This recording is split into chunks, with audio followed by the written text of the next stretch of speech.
I really didn't want to make this video. Up to this point, I've kind of avoided talking about what parts of Dragon Ball I actually like and dislike. There are many content creators who make videos farming off pure negativity when it comes to Dragon Ball, and I never want my channel to be that. However, I really want to get my thoughts out about the current superheroes arc of the DBS manga, and why I believe it is pretty much a failure as an effective and entertaining piece of Dragon Ball media. Before we begin, I need to make several things clear. I hope everything I say in this video turns out to be wrong, and that starting from the next chapter, this arc is suddenly fantastic. But I'm doubtful. Secondly, the only opinions I've seen about this arc have come from the polls that I've done in my community tab, and there it seems like most people are iffy about it at best, and people think it's good and bad in pretty much equal proportion. Almost the definition of a mixed review. I don't really know what other people have already said about this arc outside of this. I might be in the minority here, but if you're enjoying this arc, that's awesome, and I'm glad that you can find value in something that, personally, I can't. Finally, I usually talk much more positively about Dragon Ball, so please make sure to like this video and subscribe if you want to see more things like that in the future. Okay, so let's talk about the current shortcomings, failures, and issues of the superhero arc. Place and placement. I'm going to begin with what is actually my biggest complaint with the arc, as it's the fundamental flaw that causes every other issue that it has to be that much more worse because it's held back by these two factors. Its place and placement. What do I mean when I say this? By pace, I mean both how fast the story is moving and the events that are unfolding within the pages themselves, and how quickly in real time these chapters are releasing. By placement, I mean once again, when this manga is being released and when it takes place relative to other Dragon Ball related releases, and its function as a prequel. The story so far has essentially been a villain of the week formula in which Goten and Trunks, or rather just Trunks, defeats Hedo's newest invention in a single attack by the end of the chapter. The only real progression between the chapters that's happening is that Hedo is trying to get the Cell data back. This would actually be exciting if the superhero movie didn't already exist and this wasn't a prequel.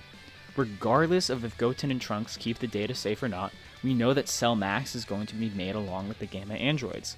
Really, the best thing that I can see happening is that somehow they're the reason that Cell Max isn't completed, because it gets incomplete data or something. While I still think this is really boring, as it's explaining why we didn't get a potentially much more dynamic and exciting villain in Perfect Cell Max. At the same time, we also know that we could be following a much more high stakes and honestly interesting story, that being the Black Frieza arc. Now, instead, we have to wait months at a time following this relatively pointless arc to explain a movie that didn't need any extra backstory, when much more interesting stuff is being sidelined. This wouldn't even be so bad if this was a weekly manga. Regardless of what you think of the Great Saiyaman arc as a starter for the Buu Saga, if you were reading it as it was coming out, it would have been finished and done in 2 months, or in other words, it would have started and finished almost 3 times since the release of the DBS Chapter 87 and DBS Chapter 89. Furthermore, this sluggish pace means that as every chapter comes out, we will be growing further and further removed from the actual hype and release of the actual superhero movie. As with no announcements hinting at this arc ending anytime soon, I think this arc might not end until more than a year after the original movie's release. Now, prequels about things that, quote, don't matter and are long removed from the original work sometimes are fantastic. Just look at something like pretty much any good modern Star Wars product that in some way, shape, or form is a prequel to something that is way older than it. However, there is a major difference between these products that works for several reasons that the superhero arc just doesn't. Firstly, I already mentioned this, but the story of the superhero arc is actively acting as a delay to the release of future content that actually moves the story forward. Imagine if the original Star Wars films ended on like a massive cliffhanger, and then they started releasing the prequel films and claimed that only after the prequels that the sequels would happen. I don't know about you, but I'd be pretty bored and annoyed watching those prequel movies. Secondly, and more importantly, these prequel products usually reveal very important information about the main character that substantially makes the previous product better. The prequel movies, using Star Wars as an example again, fleshed out characters like Obi-Wan, Yoda, and of course Darth Vader, and made them even more tragic and interesting than they already were. For another example, look at Kakashi Gaiden, which came out between Part 1 and 2 of Naruto, which set the backstory and character development for Kakashi, Obito, and Minato literally hundreds of chapters before they were paid off entirely. Who are the main characters of this arc again? Characters. I'm sorry, but a Goten and Trunks arc, as they are now, cannot carry the arc. I think the best comparison as why they don't work can be compared to the arc that is quite obviously based on, the one I alluded to earlier, the Great Saiyaman arc. The Great Saiyaman arc and its protagonist Gohan worked because it was an establishment of the themes and characters that would influence the rest of this arc. Not to turn this into a Buu Saga character analysis video, but Gohan becoming a small-town superhero is meant to be a joke from the very beginning, as he's living proof that Goku's plan to have Gohan be the next generational protector has essentially failed and become a parody of itself. Goten and Trunks become superheroes because they get inspired by some guy on TV, and narratively, the only reason that they seem that they are superheroes at all is that it's going to turn out that they are the inspiration for the design of the Gamma androids. This is shallow prequel content. We're not learning anything deeper about the characters or the way the world works. We're just shown, oh, okay, so that's why they're like that in the movie I already saw like half a year ago. Cool?